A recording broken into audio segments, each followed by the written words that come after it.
ಅಲ್ಲ, ಈ ಸರ್ಕಾರದಲ್ಲಿ ಯಾವ ರೀತಿ ಪಾಕಿಸ್ತಾನ ಜಿಂದಾಬಾದ್ ಅನ್ನೋರಿಗೆ ಪ್ರೋತ್ಸಾಹ, ಟೆರರಿಸ್ಟ್ ಆ್ಯಕ್ಟಿವಿಟಿ ಮಾಡೋರಿಗೆ ಪ್ರೋತ್ಸಾಹ, ಜೈ ಶ್ರೀರಾಮ್ ಮತ್ತು ಹನುಮಾನ್ ಚಾಲೀಸ ಹಾಕೋರಿಗೆ ಶಿಕ್ಷೆ, ಇದು ಈ ಸರ್ಕಾರದ ನೀತಿಯಾಗಿದೆ. ಯಾಕಂದರೆ ಇದು ನಿಮ್ಗೆ ನಾನು ರಿಪೀಟೆಡ್ಲಿ ಹೇಳೋದು, ವಯನಾಡದಲ್ಲಿ ಆಗಿರೋದು ಇದು ಮುಸ್ಲಿಂ ಲೀಗದ ಧ್ವಜ ತೊಗೊಂಡು ಹೋದಾಗ ಯಾರಿಗೆ ಕುಮ್ಮಕ್ಕೆ ಬರೋದಿಲ್ಲ ಹೇಳ್ರಿ. ಇಲ್ಲಿ ಕಾಂಗ್ರೆಸ್ ಸರ್ಕಾರ ಇದೆ. ಕಾಂಗ್ರೆಸ್ ಸರ್ಕಾರ ಇರೋದ್ರಿಂದ ಅಲ್ಲಿ ಅವರ ಪರಮೋಚ್ಚ ನಾಯಕ ರಾಹುಲ್ ಗಾಂಧಿ ತಮ್ಮ ಚಿಹ್ನೆ ಧ್ವಜ ಬಿಟ್ಟು ಕೇವಲ ಮುಸ್ಲಿಂ ಲೀಗದ ಧ್ವಜ ಹಿಡಿತಾರೆ.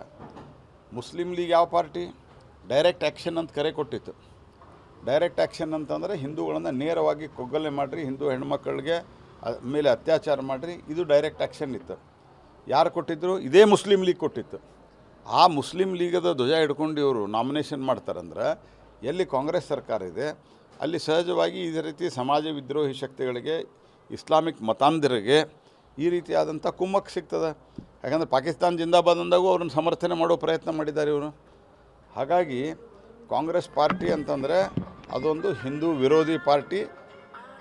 ಅವರು ಓಟಿಗಾಗಿ ಯಾವ ಮಟ್ಟದ ಅಪೀಸ್ಮೆಂಟ್ಗೂ ಸಿದ್ಧರಿದ್ದಾರೆ ಅಂತ ಅನ್ನೋದು ಮೂರೂ ಘಟನೆಗಳು, ಪಾಕಿಸ್ತಾನ ಜಿಂದಾಬಾದ್ ಅಂದಾಗ ಅವ್ರು ನಡ್ಕೊಂಡ ರೀತಿ, ಹನುಮಾನ್ ಚಾಲೀಸ ಮತ್ತು ನಿನ್ನೆ ಜೈ ಶ್ರೀರಾಮ್ ಅಂದವ್ರ ಮೇಲೆ ಹಲ್ಲೆ, ಮತ್ತು ಹನುಮಾನ್ ಚಾಲೀಸ ಯಾರು ಆ ಹನುಮಾನ್ ಚಾಲೀಸವನ್ನು ತಮ್ಮ ಅಂಗಡಿಯಲ್ಲಿ ಅದನ್ನು ಹಾಕಿದ್ರು ಅವ್ರ ಮೇಲೆ FIR ಆಗ್ತದೆ.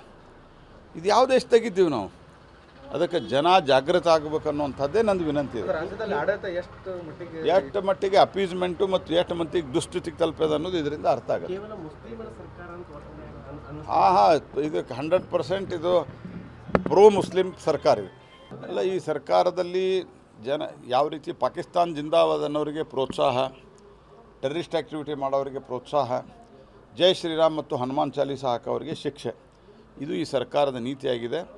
ಯಾಕಂದರೆ ಇದು ನಿಮ್ಗೆ ನಾನು ರಿಪೀಟೆಡ್ಲಿ ಹೇಳೋದು, ವಯನಾಡದಲ್ಲಿ ಆಗಿರೋದು ಇದು ಮುಸ್ಲಿಂ ಲೀಗದ ಧ್ವಜ ತೊಗೊಂಡು ಹೋದಾಗ ಯಾರಿಗೆ ಕುಮ್ಮಕ್ಕೆ ಬರೋದಿಲ್ಲ ಹೇಳ್ರಿ. ಇಲ್ಲಿ ಕಾಂಗ್ರೆಸ್ ಸರ್ಕಾರ ಇದೆ. ಕಾಂಗ್ರೆಸ್ ಸರ್ಕಾರ ಇರೋದ್ರಿಂದ ಅಲ್ಲಿ ಅವರ ಪರಮೋಚ್ಚ ನಾಯಕ ರಾಹುಲ್ ಗಾಂಧಿ ತಮ್ಮ ಚಿಹ್ನೆ ಧ್ವಜ ಬಿಟ್ಟು ಕೇವಲ ಮುಸ್ಲಿಂ ಲೀಗದ ಧ್ವಜ ಹಿಡಿತಾರೆ. ಮುಸ್ಲಿಂ ಲೀಗ್ ಯಾವ ಪಾರ್ಟಿ ಡೈರೆಕ್ಟ್ ಆ್ಯಕ್ಷನ್ ಅಂತ ಕರೆ ಕೊಟ್ಟಿತ್ತು. ಡೈರೆಕ್ಟ್ ಆ್ಯಕ್ಷನ್ ಅಂತಂದರೆ ಹಿಂದೂಗಳನ್ನು ನೇರವಾಗಿ ಕೊಗ್ಗಲೆ ಮಾಡಿರಿ, ಹಿಂದೂ ಹೆಣ್ಮಕ್ಳಿಗೆ ಮೇಲೆ ಅತ್ಯಾಚಾರ ಮಾಡಿರಿ, ಇದು ಡೈರೆಕ್ಟ್ ಆ್ಯಕ್ಷನ್ ಇತ್ತು. ಯಾರು ಕೊಟ್ಟಿದ್ದರು? ಇದೇ ಮುಸ್ಲಿಂ ಲೀಗ್ ಕೊಟ್ಟಿತ್ತು. ಆ ಮುಸ್ಲಿಂ ಲೀಗದ ಧ್ವಜ ಹಿಡ್ಕೊಂಡು ಇವರು ನಾಮಿನೇಷನ್ ಮಾಡ್ತಾರಂದ್ರೆ ಎಲ್ಲಿ ಕಾಂಗ್ರೆಸ್ ಸರ್ಕಾರ ಇದೆ ಅಲ್ಲಿ ಸಹಜವಾಗಿ ಇದೇ ರೀತಿ ಸಮಾಜ ವಿದ್ರೋಹಿ ಶಕ್ತಿಗಳಿಗೆ, ಇಸ್ಲಾಮಿಕ್ ಮತಾಂಧರಿಗೆ ಈ ರೀತಿಯಾದಂಥ ಕುಮ್ಮಕ್ಕೆ ಸಿಗ್ತದೆ. ಯಾಕಂದರೆ ಪಾಕಿಸ್ತಾನ ಜಿಂದಾಬಾದ್ ಅಂದಾಗೂ ಅವ್ರನ್ನ ಸಮರ್ಥನೆ ಮಾಡೋ ಪ್ರಯತ್ನ ಮಾಡಿದ್ದಾರೆ ಇವರು. ಹಾಗಾಗಿ ಕಾಂಗ್ರೆಸ್ ಪಾರ್ಟಿ ಅಂತಂದರೆ ಅದೊಂದು ಹಿಂದೂ ವಿರೋಧಿ ಪಾರ್ಟಿ.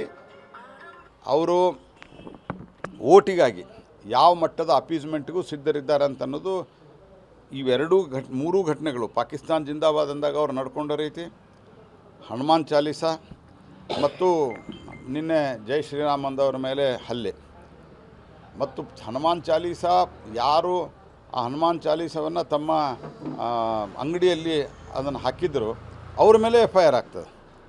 ಇದು ಯಾವ ದೇಶದಾಗಿದ್ದೀವಿ ನಾವು? ಅದಕ್ಕೆ ಜನ ಜಾಗೃತ ಆಗಬೇಕನ್ನುವಂಥದ್ದೇ ನಂದು ವಿನಂತಿ ಇದೆ. ಎಷ್ಟು ಮಟ್ಟಿಗೆ ಅಪೀಸ್ಮೆಂಟು ಮತ್ತು ಎಷ್ಟು ಮಟ್ಟಿಗೆ ದುಸ್ಥಿತಿಗೆ ತಲುಪೋದು ಅನ್ನೋದು ಇದರಿಂದ ಅರ್ಥ ಆಗುತ್ತೆ. ಇದಕ್ಕೆ 100% ಇದು ಪ್ರೋ ಮುಸ್ಲಿಂ ಸರ್ಕಾರ ಇದೆ. ಅನುಕ್ಷಣದ ಸುದ್ದಿಗಳಿಗಾಗಿ ವಿಸ್ತಾರ ನ್ಯೂಸ್ ಯೂಟ್ಯೂಬ್ ಚಾನೆಲ್ ಸಬ್ಸ್ಕ್ರೈಬ್ ಮಾಡಿ. ಹೊಸ ಸುದ್ದಿಗಳ ನೋಟಿಫಿಕೇಶನ್ಗಾಗಿ ಬೆಲ್ ಐಕಾನ್ ಕ್ಲಿಕ್ ಮಾಡಿ.